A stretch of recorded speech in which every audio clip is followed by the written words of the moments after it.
অসমৰ জনপ্ৰিয় অভিনেতা যতীন বৰাৰ বাৰু কি হৈছে, যাৰ কাৰণে তেওঁক গুৱাহাটী মেডিকেল কলেজত ভৰ্তি কৰিবলগীয়া হৈছে। এই বিষয়ে সবিশেষ জানোৱা হওক।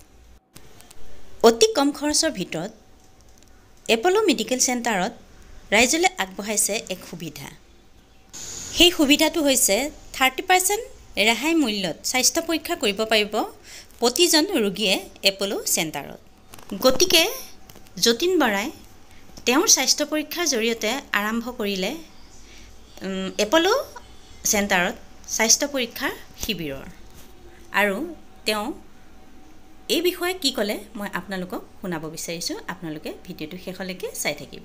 মাষ্টাৰ হেল্থ চেকআপৰ তাত এটা ব্লাড চেকআপ কৰে, তাৰপিছত মাষ্টাৰ হেল্থ চেকআপটো কমপ্লিট হৈ যায়। ইয়াত কমপ্লিট এটা পেকেজ আপোনাৰ কম সময়ৰ ভিতৰত যিমান হেল্থৰ ইছ্যু বা কি থাকে ইয়াত ধৰা পৰিব পাৰে। আৰু সুন্দৰ সুবিধা। মই ফাৰ্ষ্ট টাইম ইয়াত কৰিছোঁ। মোৰ মিছেছ আহিছে, মোৰ ছোৱালী আহিছে, আৰু মই সকলোকে অনুৰোধ কৰিম এপল' হস্পিটেলৰ এনেকুৱা ধৰণৰ মাষ্টাৰ হেল্থ চেকআপৰ ক্ষেত্ৰত যিটো তেওঁলোকে পদক্ষেপ হাতত লৈছে, মই ভাবোঁ এইটো নৰ্থ ইষ্টৰ প্ৰথম হ'ব বুলি ভাবোঁ। আচলতে আমি বহুত আমাৰ আজি সৌভাগ্য ডেট এইটো সৌভাগ্যৰ দিন যে আমাৰ লগত মিষ্টাৰ যতীন বৰা আছে। আমাৰ বহুত মৰমৰ, আৰু তেখেতক আমি সদায় ভাল হৈ থকাটো বিচাৰোঁ। আৰু তেওঁ আমাৰ এই অনুষ্ঠানত আহিছে হেল্থ চেকআপৰ কাৰণে, এইটো কোনো বেমাৰৰ কাৰণে নহয়। আৰু আমি এপল' হস্পিটেলৰ পৰা আমি সদায় চবকে কওঁ আৰু ছ'চাইটিকো জনাব বিচাৰিছোঁ যে এনুৱেল হেল্থ চেকআপৰ কাৰণে আহক।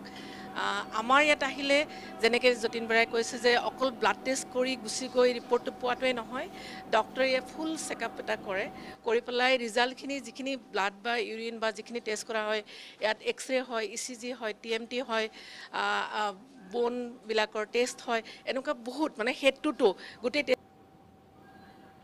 সুস্থতাৰ কাৰণে নহয়, স্বাস্থ্যৰ সজাগতাৰ ক্ষেত্ৰত মই ভাবোঁ প্ৰত্যেকজন ব্যক্তিয়ে বা সজাগ হোৱাটো দৰকাৰ। সেই ক্ষেত্ৰত মই এটা বছৰে এটা মাষ্টাৰ হেল্থ চেকআপ কৰিবৰ কাৰণে আহিছোঁ। আৰু মোৰ এটা ভাল লাগিছে, মই অসমৰ গুৱাহাটীৰ বা আমি যিবিলাক আমি মাষ্টাৰ হেল্থ চেকআপ কৰোঁ তাত এটা ব্লাড চেকআপ কৰে, তাৰপিছত মাষ্টাৰ হেল্থ চেকআপটো কমপ্লিট হৈ যায়। ইয়াত কমপ্লিট এটা পেকেজ আপোনাৰ কম সময়ৰ ভিতৰত যিমান হেল্থৰ ইছ্যু বা কি থাকে ইয়াত ধৰা পৰিব পাৰে। আৰু সুন্দৰ সুবিধা। মই ফাৰ্ষ্ট টাইম ইয়াত কৰিছোঁ। মোৰ মিছেছ আহিছে, মোৰ ছোৱালী আহিছে, আৰু মই সকলোকে অনুৰোধ কৰিম এপল' হস্পিটেলৰ এনেকুৱা ধৰণৰ মাষ্টাৰ হেল্থ চেকআপৰ ক্ষেত্ৰত যিটো তেওঁলোকে পদক্ষেপ হাতত লৈছে, মই ভাবোঁ এইটো নৰ্থ ইষ্টৰ প্ৰথম হ'ব বুলি ভাবোঁ।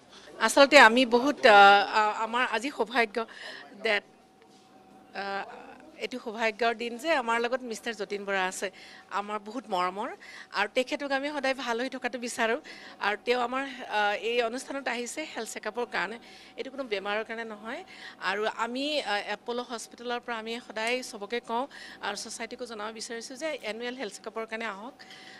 আমাৰ ইয়াত আহিলে যেনেকৈ যতীন বৰাই কৈছে যে অকল ব্লাড টেষ্ট কৰি গুচি গৈ ৰিপৰ্টটো পোৱাটোৱে নহয়, ডক্টৰে ফুল চেকআপ এটা কৰে, কৰি পেলাই ৰিজাল্টখিনি যিখিনি ব্লাড বা ইউৰিন বা যিখিনি টেষ্ট কৰা হয়, ইয়াত এক্সৰে হয়, ECG হয়, TMT হয়, বনবিলাকৰ টেষ্ট হয়, এনেকুৱা বহুত মানে সেইটোতো